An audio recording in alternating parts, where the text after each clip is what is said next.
The top stories: Ethiopian government finds it unfortunate the United States continues exerting undue pressure on Ethiopia.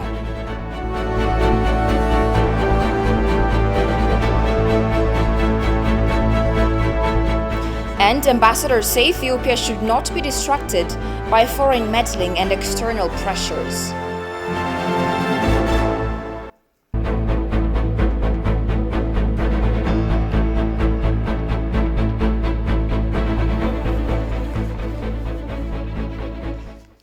Hello, many thanks for joining us. You're watching Addis News Hour with the news. I'm Tabitha John. Do stay with us. The government of the Federal Democratic Republic of Ethiopia finds it unfortunate to learn about the decision by the United States to continue exerting undue pressure on Ethiopia. A press statement reflecting on the United States' decision to impose visa restrictions on Ethiopian officials sends a wrong signal at a time when Ethiopia is gearing up to hold national elections, which is expected to usher in a new political dispensation in the country. Emmanuel Jorge presents the story.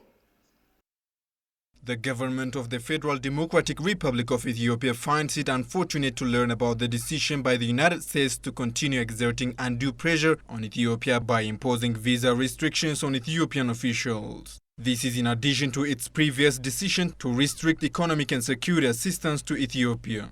In this regard, the Ethiopian government would like to state the following points. This decision came at a time when the Ethiopian government has been engaging positively and constructively with the U.S. administration on issues of common concern. This was the spirit with which the Ethiopian government welcomed the U.S. Special Envoy for the Horn of Africa, Mr. Jeffrey Feltman, who met and held extensive consultations with senior government officials, including the Prime Minister. It also sends a wrong signal at a time when Ethiopia is gearing up to hold national elections, which is expected to usher in a new political dispensation in the country. The sixth national election would pave the way for an inclusive dialogue once a new government assumed office. Hence, at this important juncture, the Ethiopian government was expecting support and understanding and not such kind of ill-advised measures to unnecessarily overshadow the elections. Ethiopia attaches great importance to its historic and friendly relationship with the United States, which has stood the test of time. That is why the government finds it extremely regrettable that the implications of the visa restrictions and other related measures taken earlier will seriously undermine this long-standing and important bilateral relationship.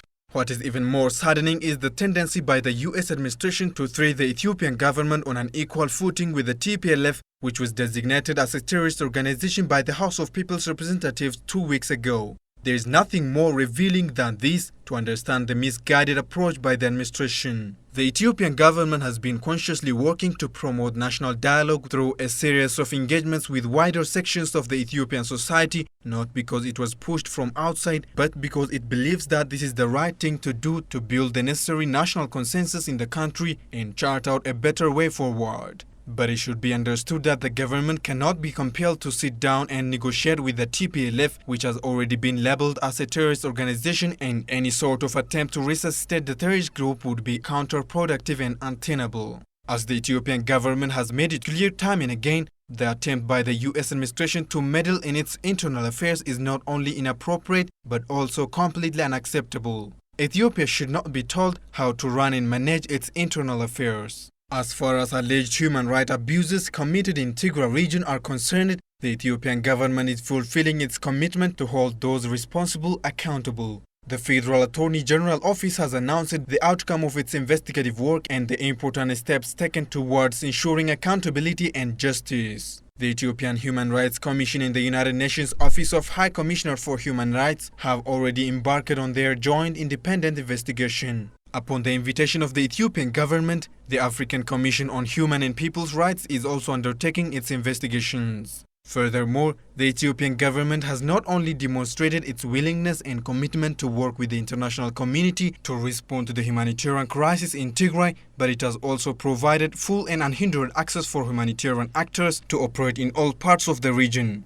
It has been doing all it can by mastering its meager resources and that of partners to reach out to all people in dire need of urgent assistance. The humanitarian actors operating on the ground know full well that the challenge at hand is related to issues of capacity and additional resources and not so much about access. After the series of engagements with international partners, including the US, and the tangible progress made in addressing some of the prevailing challenges, the decision by the US administration to impose visa restrictions and other measures is not only regrettable, but will also seriously harm and undermine the constructive spirit of engagement and the significant gains achieved on the ground, not to mention the centuries-old people-to-people relationships. If such a resolve to meddle in our internal affairs and undermining the century-old bilateral ties continues unbated, the government of the Federal Democratic Republic of Ethiopia will be forced to reassess its relations with the United States, which might have implications beyond our bilateral relationship. The Ethiopian government will not be deterred by this unfortunate decision of the US administration. It will continue its relentless efforts to overcome current challenges and lead the country on the path of lasting peace and prosperity. No doubt, the task ahead is daunting, but with the support and unity of our people, we remain confident that we shall overcome our difficulties and realize the hopes and aspirations of generations of Ethiopians for a peaceful and prosperous Ethiopia. Ethiopian ambassador to the US, Fitsum Aragga, called on the diaspora community to counter the improper pressure from the US and other international entities. The Ethiopian embassy based in Washington hosted a discussion that brought together 600 Ethiopians across the United States. Demis Mekriel has more. The Ethiopian diaspora community living in the U.S. says they work to defend any internal and external attack targeting Ethiopia's sovereignty. This was expressed in a discussion hosted by the Ethiopian embassy based in Washington. More than 600 Ethiopian diaspora members participated in the discussion platform and voiced their concern against the unjust interference of foreign countries concerning Ethiopia's current situation. During the discussion, Ethiopian ambassador to the U.S. Fitsum Aragga called on the diaspora community to consolidate their unity and thereby countering the improper pressure from the U.S. and other international entities. Participants of the discussion for their part said the U.S. position on Ethiopia is a direct and unjust interference in a sovereign country's internal affair. Accordingly, they vote to counteract the destructive engagement by the U.S. and other government entities. During the discussion, it was also expressed that members of the TPLF living abroad are working to blackmail Ethiopia using the Ethiopian government law enforcement operation in Tigray as a pretext to their false propaganda.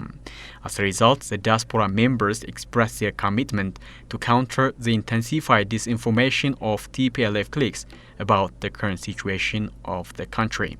They also vote to defend any interference aiming at stumbling the second filling of the Grand Ethiopian Renaissance Dam. Meanwhile, permanent representative of Ethiopia to the UN, Ambassador Taye Selassie said Ethiopians have to defend the pressure of foreign countries that aims at destabilizing the country. While addressing members of Ethiopian community living in the U.S. in a webinar conference, Ambassador Taye calls on Ethiopians to strengthen their unity so as to defend their country. Ambassador Taye also urges the diaspora community to use every means possible to uncover the real current situation in Ethiopia and thereby defending their country's national interest. Ethiopia should not be distracted by foreign meddling and external pressures from doing what is best for its citizens, or else they might derail its fair pursuit to growth and prosperity. Zambian Deputy Ambassador to Ethiopia, John Chisaga, made the remark in an interview with ETV English. Meanwhile, Indonesian Ambassador to Ethiopia, Albusira Basnur, says Ethiopia's firm stance to peaceful means to resolving issues over the GERD is commendable. Shifarao Lako reports. Ethiopia is busy at hand in its pursuit of democracy and development, with the upcoming election on one hand and the second filling of its flagship project, Grand Renaissance Dam, on the other. The East African nation, at the same time, is in the midst of external pressures and foreign meddling trying to thwart this pursuit. Zambian Deputy Ambassador to Ethiopia, however, says Ethiopia should not let foreign meddling derail its development aspirations. This is your country. You see, this is your country, and you know better what your people need to get. But otherwise, okay, you have to listen from the outsiders, and then but put first your mind in your country. What is our people need? What do they want to benefit out of this? So otherwise, the foreign countries, they will be there to do what? To derail you, whatever you want at least to do. He also encourages Ethiopia to conduct the second filling of the Grand Renaissance Dam as scheduled. The Grand Dam, again, you see, I know you have about two countries who are fighting you. So they are fighting, but you know better what is your people want to gain out of that dam. So what I can say is you should go ahead and fill it up the dam. Meanwhile, Indonesian ambassador to Ethiopia believes that the only way to solving the GERD issue is the negotiation table, and in this regard, he says Ethiopia is in the right. GERD, Grand Renaissance Ethiopian dams. We understand. Everybody knows that what is the problem on the table and also the problem on the field. I appreciate what the government of Ethiopia has been done to find the solutions for this kind of the discrepancies through peaceful means and negotiations. They also say Ethiopia should press ahead with its elections, hoping that it will be free and fair. The elections is an internal affair. That is an internal affair, so you know what is holding you up. So you need at least to hold the elections when you are free, and you know at least you do everything possible that it will be fair, free and fair. About the elections, I think Ethiopia is one of the good examples to the world about democracy. How we maintain, how do we keep the democracy? So Ethiopia is one of the examples. And I myself really appreciate what the Ethiopian government has done toward the democracy. Ethiopians across the nation are calling on some Western countries to stop meddling in the sovereign internal affairs of Ethiopia.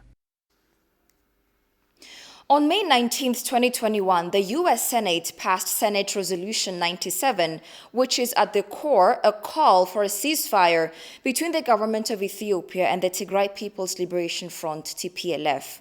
A professor of political science at California State University, San Bernardino, Alemayo Gebramariam, calls the move a first step to restoring the TPLF to power. Alemayo, in his recent article, dubs the U.S. Resolution 97 as an act of a 21st century colonization. Solomon Daniel looks into the article.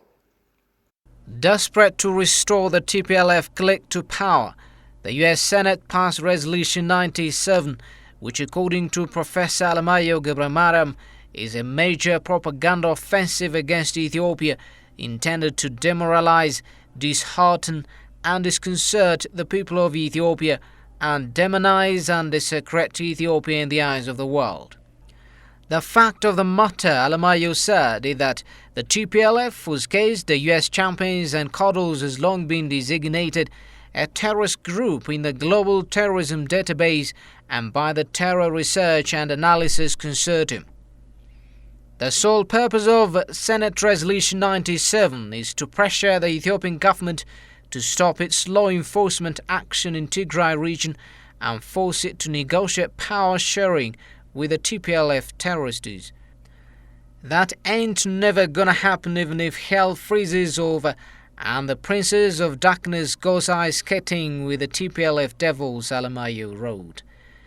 Seasoned politicians Dimana Go and Andagacho Tsege share his views, backing the notion that TPLF will never get back to Ethiopia's political space whatsoever. One thing is obvious, the TPLF is not going to be restored to power. It will not be restored.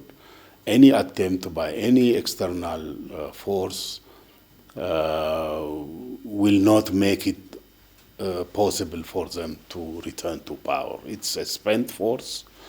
It has discredited itself through 3 decades of maladministration, misrule, and gross violations of human rights throughout the country.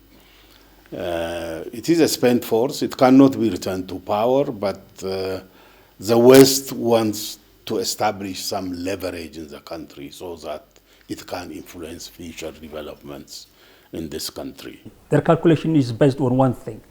The more they demand, in fact, the inclusion of the TPLF in national dialogue, that's what they are demanding. And the more they demand, the Oneg Shegne type of government organizations in the national dialogue, the more they demand, in fact, that individuals like the Brazilian and the others are allowed, in fact, to come back, to the political fold. They know that's involving these elements will weaken really the Ethiopian state.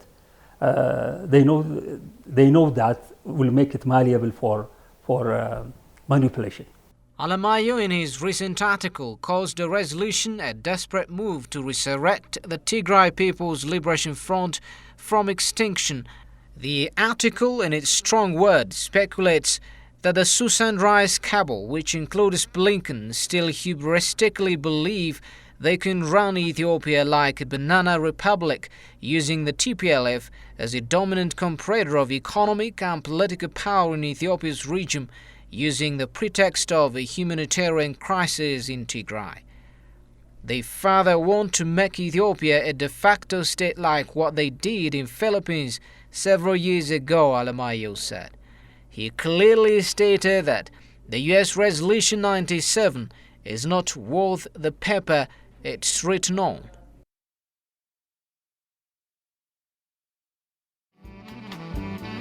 Hi, my name's Brooke Thomas Haftwood. I was born and raised in the UK. I do not like what the Egyptians are doing to Ethiopia. This is my dam.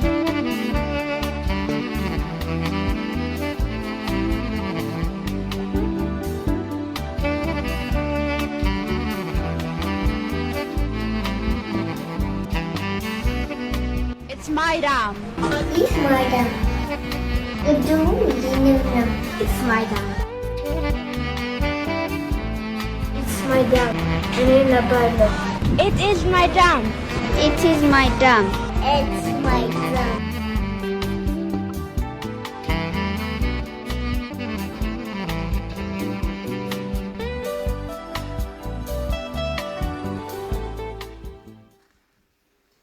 You're watching Addis News Hour. Scholars are urging for solidifying the nation's unity to succeed in the Grand Ethiopian Renaissance Dam project.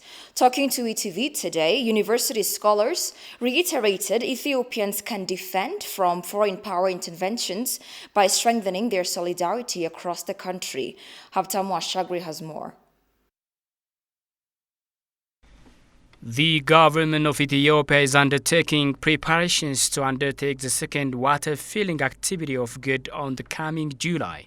In an exclusive interview with ETV, university instructors said strengthening solidarity is a key instrument to finalize the construction of good. According to instructors, every foreign country needs to understand good construction is meant to solve the shortage of electricity without harming lower foreign countries.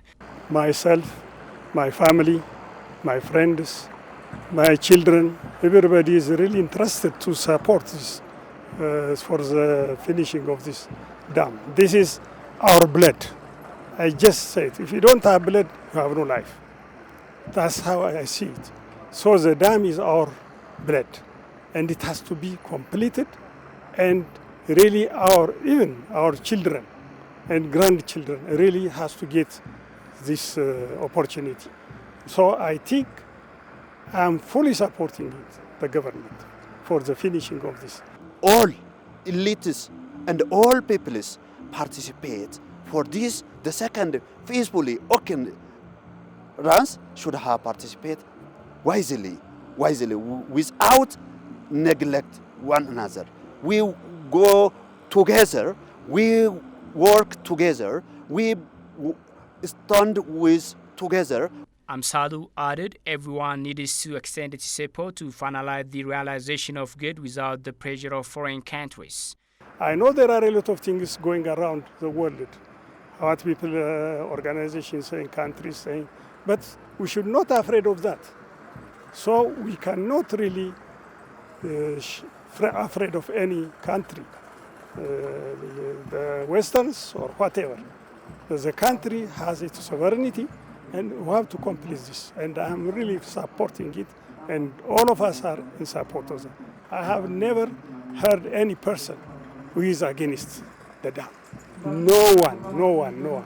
If you ask the small children, they will tell you about it. So that's really a good promotion is going on, and we have to support it. That's what we have. So I'm in favor of the government to finish this dam.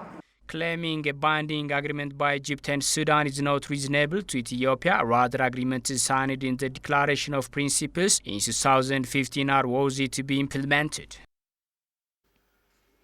Prime Minister Abiy Ahmed said that Ethiopia's water, irrigation and energy sector has prioritized to meet the basic needs of its citizens during the past 3 years. Information obtained from the Office of the Prime Minister indicates a total of 56,790 urban and rural drinking water supply facilities have been completed to enable access to more than 15 million residents. It stated that Gibe 3 hydropower plant, generating 1,870 megawatts, the Genale Dawa 3 hydroelectric power plant, generating 254 megawatts, and the Repi waste-to-energy plant, generating 25 megawatts, have been completed and fully operational. Currently, 4,466 megawatts of electric power and a total of 19,746 kilometer transmission lines are in operation.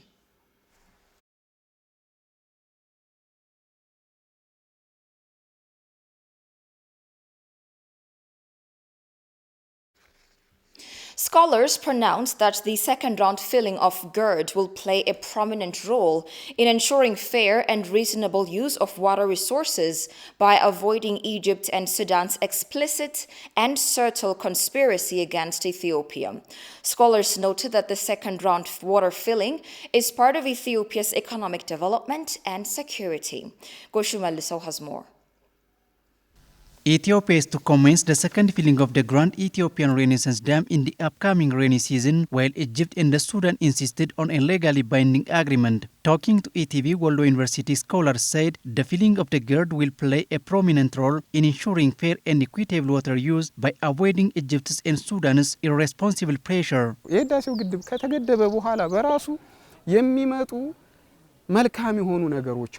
Good opportunities will come after Ethiopia completes its mega project. This will make Ethiopia a prosperous nation in East Africa. Egypt's threat is not a matter of water shortage, rather it's worried too much about its influential position in the Horn of Africa, while Ethiopia constructed the Grand Ethiopian Renaissance Dam. Some external forces like US and others do not like Ethiopia's development. Currently, US has imposed visa restriction. If we were developed economically, external forces would not have pointed their fingers on us. After all, ምናልባት እንትንም ላያስፈልግ ይችላል የጦር መሳሪያ ላያስፈልግ ይችላል ህዳሴ ግድቡን ለመጠበቅ ራሱን ይጠብቃል ማለት ነው ከሁለተኛው ሙሊት በኋላ አሁን ያለው ኢንተርናሽናል ክራይሲስ If Ethiopia achieve its second water filling successfully, it would be a great achievement. After the completion of the second GERD filling, I am sure all crises raised by international community will be seized. Therefore, to apprehend these, the second water filling of GERD should be conducted and all confusions by Egypt and Sudan will be stopped. Second filling of GERD is a step to move to another victory. ዓለም አቀፍ ህብረተሰቡን ለማደናገር የሚሞክሩት ነገር ያኔ ቆማልና ወደ ድላችን የምንሄድበት መንገድ ነው ሁለተኛው ሙሊት ማለት The scholars called upon the public to fortify their unity more than ever to avert Egypt's and Sudan's explicit and delicate pressure against Ethiopia. የውጭ ጥላትን የምትቋቋመው ውስጣዊ አንድነት ሲጠነክር ነው If you are internally strengthened, you will be able to resist any external enemy. After the Cold World War, the war strategy against one nation is completely changed. If a country wants to attack the other nation, it will not open a war directly. Rather, it may use your own citizens as an instrument. The GERD is a flagship project. It is not a government project, rather it is a public project that people from all walks of life contributed to extricate themselves from poverty and darkness. This generation and the next generation will take part in this mega project like a relay. According to the Ministry of Water, Irrigation and Energy, the overall construction of GERD has reached 80%. President Sahle-Work Zewde calls for an augmented effort to create an ethical generation. Commissioner of the Federal Ethics and Anti-Corruption Commission, Tsegga Arage, to his part, expressed the need to reinforce moral values of the society to avert corruption. This remark came when the Commission holds its 20th year anniversary, marking the day by recognizing best performers in fighting corruption. Alula Teklamariam has more. Federal Ethics and Anti-Corruption Commission was established in 2001 in the context of the accelerated internationalization of anti-corruption law. The mandate of the Commission is wide, spanning the prevention, investigation and prosecution of all forms of corruption in Ethiopia. Speaking on the 20th year anniversary of the Commission, President Sahle-Work Zewde called for an augmented effort to create ethical generation in the country. ሙስና ነቀርሳ ነው፣ ካንሰር ነው። Corruption is like cancer. Unless we fight at early stage, it could easily be widespread and can be out of control. We, the government officials in different positions, are mandated to primarily avert corruption. We make this happen if we truly discharge our responsibilities regardless of those challenges. It's essential to execute law and order in this regard. Commissioner of the Federal Ethics and Anti-Corruption Commission, Tsegga Arage, to his part expressed the need to reinforce moral values of the society to avert corruption. He cites possible ways to break the syncope and focus on preventive measures.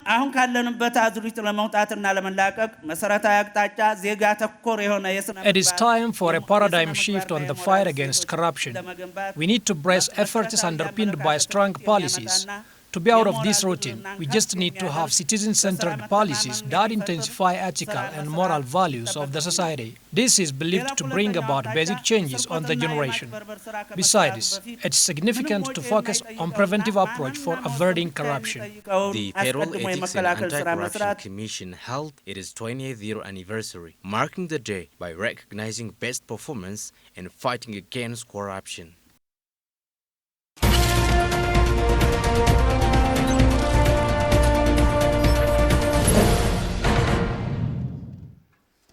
In business news, Ethiopian Textile Industry Development Institute announces it has registered remarkable achievement in earning foreign currency from the textile industry. The 9th International Conference on Cotton, Textile and Apparel and Value Chain in Africa has been held in Bahir Dar City with the aim of increasing fruitfulness of the industry. Jerusalem Betzaha has more. Ethiopian government has been working aggressively to modernize the textile industry. Currently, the annual income of the industry has reached $200 million USD, but this number was $2 million USD 10 years ago. The 9th International Conference on Cotton, Textile and Apparel and Value Chain in Africa, which has been held in Bahir Dar with the aim of revamping the industry, highlighted there remains a long way to achieve aspirations of the industry. Based on our evaluation, the industry is now on the right path. Of course, our vision is more than this achievement, but there is a big difference between income generating and the textile industry sector development. However, the sector by itself is developing and its income generation is also very encouraging. Now the sector has registered over $200 million annually through covering the local demand. Functioning based on knowledge was also highlighted on the conference as a good experience for the achievements of the sector. Comparing with the previous years, the current performance of industries in using knowledge and technologies is encouraging. Resources could always be integrated with knowledge. If not, it is difficult to be competitive in the international market. Some scholars also recommended higher educational institutions, private sector and industries should be working together for further sustainable achievement. In the previous times, there was a gap between higher educational institutions, private sector and industries in jointly working for one purpose. Therefore, they should be integrated and working together to make a difference in the textile sector. On the other hand, if they are integrated, they make innovation and we will be competent enough. Ethiopia has a long tradition of cotton cultivation with an estimated area of 2.6 million hectares suitable for this product. You're watching Addis News Hour. A quick reminder of today's headlines. Ethiopian government finds it unfortunate the United States continues exerting undue pressure on Ethiopia.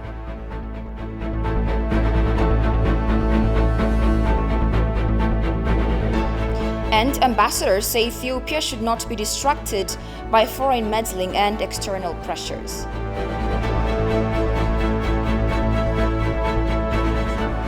And that's all we had for now. I'm Tabitha John. Many thanks for watching. Good night.